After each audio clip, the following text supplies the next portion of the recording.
જાણવા જેવું ભાગ 7 નેપચ્યુન ગ્રહ સૂર્યમંડળનો 8મો ગ્રહ છે. નેપચ્યુન ગ્રહની શોધ ઉબ્રેઇન લે વેરિયરે કરી હતી. નેપચ્યુન ગ્રહ પૃથ્વી કરતાં 17 ગણો મોટો છે. નેપચ્યુન ગ્રહની શોધ 23 સપ્ટેમ્બર 1846ના દિવસે થઈ હતી. નેપચ્યુન ગ્રહનું નામ રોમના દેવતા સમુદ્રના નામ પરથી રાખેલ છે.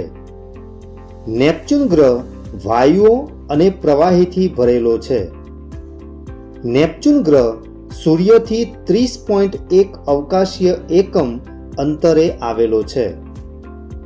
નેપચ્યુનની મુલાકાત માત્ર વોયેજર 2 નામના અવકાશયાને લીધી છે. આવા વધુ વિડીયો જોવા માટે હમણાં જ સબસ્ક્રાઇબ કરો ઈ જ્ઞાન મેન્ટર યુટ્યુબ ચેનલને. ધન્યવાદ.